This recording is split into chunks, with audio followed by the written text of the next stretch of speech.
The witch in the saloon. The scream came from the storeroom. It was soft at first, like a gasp, then louder, cutting through the quiet hum of the evening. I had just finished sweeping the floor of Madame Fafa's saloon when I heard it. I froze, my hand gripping the broom. No one was supposed to be in the storeroom except Madame herself. I tiptoed closer, my heart thudding. The door was ajar, and through the gap, I saw her. Madame Fafa, bent over her small clay pot, her fingers dipped in something slimy. She lifted them, murmuring words under her breath, and wiped the substance onto her hands. Then she rubbed it into her hair like it was the special cream she always boasted about. I wanted to scream, to run. But my legs were glued to the ground. My eyes were wide open, and I couldn't tear them away. That was when she turned. Her gaze locked onto mine. "Efua," she said in her calm, honey-sweet voice, the one she used with customers. But her eyes, they weren't calm. They burned like fire. Madame Fafa was the most admired woman in the village. Her saloon was the busiest, with women traveling from far and wide to use her famous hair cream. "It makes your hair grow like the vines of the forest," they said. And it did.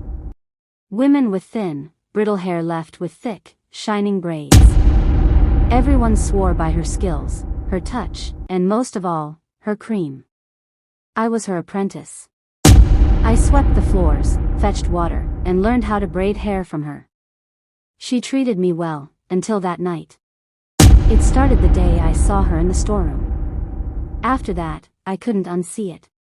Whenever she reached for her clay pot to mix her cream, I felt sick. I remembered her dipping her fingers into whatever that was. I wanted to tell someone, but who would believe me? Madame Fafa was a respected woman. I was just an apprentice. Then I made a mistake. I stopped sweeping when she wasn't looking and sneaked into the storeroom. I wanted to see it up close, to confirm that I wasn't imagining things.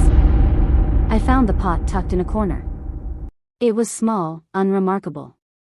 My hands trembled as I removed the lid. The smell hit me first, sour and earthy, like rotting fruit mixed with something I couldn't describe. The substance inside was thick, pale, and sticky. And I knew. I didn't want to, but I knew what it was. That night, she confronted me.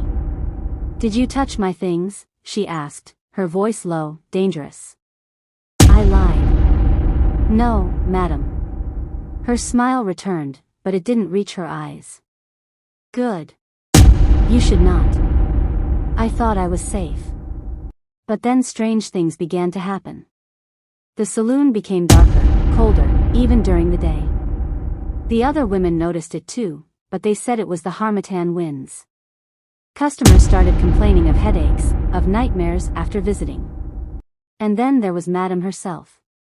She would hum while mixing her cream, but her hum sounded like chants, like something ancient. One Sunday, after church, I decided I couldn't stay silent anymore. I confided in Mama Esi, the choir leader. She told me to pray. She said God would protect me. The next day, Madame asked me to stay late. "We're restocking," she said, her smile too wide. She locked the door behind us. I was alone with her. "You've been snooping where you shouldn't," she said, her voice echoing in the empty room. "And now, you think you can run to your God and escape me?" My blood turned cold. She knew. She came at me with a pair of scissors. I screamed and dodged, knocking over chairs. "Madam, please." I begged. "You want to expose me?" she hissed, her eyes glowing. "You'll never leave this place alive." I grabbed the clay pot and threw it at her. It shattered, spilling its foul contents everywhere. Madame let out a piercing scream, like the cry of a wounded animal. She fell to the floor, writhing, her skin bubbling like hot oil. The door burst open. Mama Esi and some villagers stood there, holding lanterns. They had heard my screams. Madame Fafa tried to run, but they caught her. They saw the broken pot, smelled the air, and put everything together.